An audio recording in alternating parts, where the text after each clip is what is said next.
Hello IELTS candidate, আজকে আমরা যে কোয়েশ্চেন প্যাটার্ন নিয়ে আলোচনা করব সেটি হচ্ছে double multiple question. Double multiple question বেশি আসে লিসেনিং সেকশনে, রিডিং সেকশনেও আসে। সো আমরা সব ধরনের কোয়েশ্চেন প্যাটার্নেরই ধারণা রাখবো, যাতে করে ফাইনাল এক্সামে আমরা যে ধরনেরই কোয়েশ্চেন আসুক না কেন আমরা যাতে তার উত্তর দিতে পারি। সো চলুন আমরা দেখি কিভাবে এই ডাবল মাল্টিপল কোয়েশ্চেনটি আনসার করতে হয়। সো এখানে দেখেন প্রথমে বলা আছে which two benefits of automated vehicles does the writer mention. এখানে রাইটার আসলে প্যাসেজে মেনশন করেছে দুটি বেনিফিট সম্পর্কে, অটোমেটেড ভেহিকেল সম্পর্কে। অটোমেটেড ভেহিকেল বলতে বুঝিয়েছে যে গাড়িগুলোকে নিজ থেকে ড্রাইভ করতে হয় না, সেই গাড়িগুলো নিজ থেকেই কিন্তু ড্রাইভ করে, মানুষকে আর ড্রাইভ করতে হয় না। সো এই ধরনের গাড়ির সুবিধা দুটো কি এইগুলো আমরা দেখব প্যাসেজে, যে আসলে কোন দুটি সুবিধার কথা মেনশন করা হয়েছে। সো চলুন আমরা দেখি যে সুবিধাগুলো কি কি। এখানে দেখেন দেয়ার থেকে পারপোজেস পর্যন্ত এতটুকুতে কিন্তু আমাদের উত্তর নেই। সো আমরা এখানে কথা বলে সময় নষ্ট করব না। সো এখানে যদি আমরা দেখি if the vehicle can do some or all of the driving, it may be possible to be productive, to socialize, or simply to relax, while automation system have responsibility for safe control of the vehicle. So এখানে বলেছে যদি automated যে গাড়িটি আছে এটি যদি নিজ থেকে ড্রাইভিং করে, তাহলে সেই সময়টাতে মানুষ সে প্রোডাক্টিভ কিছু কাজ করতে পারবে, অথবা সোশ্যাল কিছু কাজ করতে পারবে, অথবা শুধুমাত্র রিল্যাক্স করতে পারবে যখন এই ধরনের গাড়ি নিজ থেকে ড্রাইভ করবে। তো আমি যদি আরো একটু ক্লিয়ার করে বলি, মনে করেন আপনি 2 ঘন্টার একটি রাস্তা, সেখানে আপনি যাচ্ছেন এবং আপনাকে ড্রাইভ করতে হচ্ছে না, গাড়ি নিজ থেকেই ড্রাইভ করছে। তো আপনি ওই 2 ঘন্টার সময় কি করবেন? হয়তো আপনি গান শুনবেন, অথবা আপনার যদি ল্যাপটপ থাকে সাথে তাহলে ওই ল্যাপটপে আপনি ওই 2 ঘন্টার সময় কাজ করলেন, অথবা ওই 2 ঘন্টার সময় আপনি গাড়িতে বসে ঘুমালেন। সো এই ধরনের কথাই বলেছে যে গাড়িটা যদি অটোভাবে চলেন তাহলে আপনার তো আর কিছু করার নেই। তো আপনি ওই 2 ঘন্টা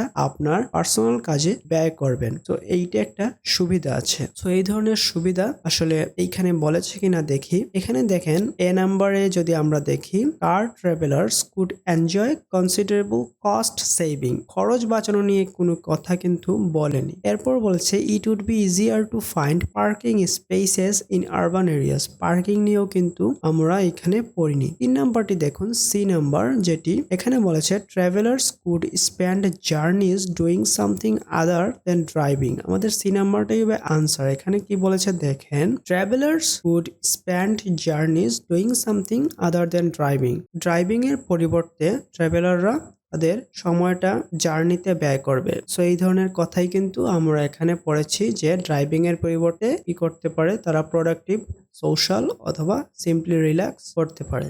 তো আমরা সি নাম্বারটা হবে, সো আমরা যদি সি নাম্বারটা একটু দাগিয়ে ফেলি, সি নাম্বারটা হবে আমাদের আনসার। সো আমরা পেলাম একটি সুবিধা পেলাম। সো আরো একটি যদি সুবিধা দেখি এখানে যে কি আছে, if the vehicle can do the driving, those who are challenged by existing mobility models such as older or disabled travelers may be able to enjoy significantly greater travel autonomy. So এখানে আরো একটা সুবিধা কথা উল্লেখ করেছে।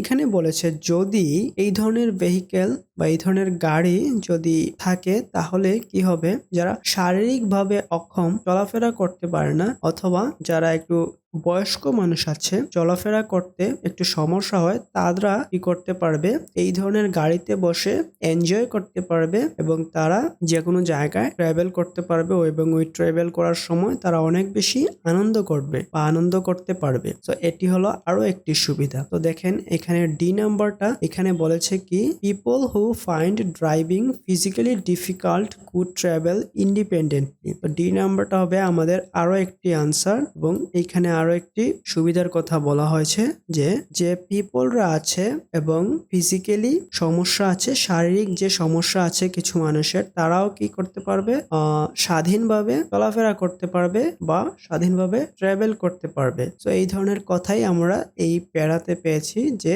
such as older or disabled travelers may be able to enjoy significantly greater travel autonomy. শারীরিকভাবে যারা অক্ষম তারাও কি করবে, স্বাধীনভাবে ট্রাভেল করতে পারবে এই ধরনের অটো ড্রাইভিং গাড়িতে বসে বা অটো ড্রাইভিং গাড়িতে চলাফেরা করে। যারা আইএলস ক্যান্ডিডেট, সো আমি আশা করি আজকের যে কোয়েশ্চেন প্যাটার্নটি এটি আইএলস বিগিনার লেভেলের ক্যান্ডিডেটরা বুঝতে পেরেছেন। সো আজকের মতো আমি এখানেই বিদায় নিচ্ছি। সো সবাই শুধুমাত্র আমার এই চ্যানেলটিকে সাবস্ক্রাইব করবেন এবং শেয়ার করবেন, যাতে করে আমি পরবর্তীতে আরো ভালো ভালো ভিডিও দিতে পারি আপনাদের জন্য।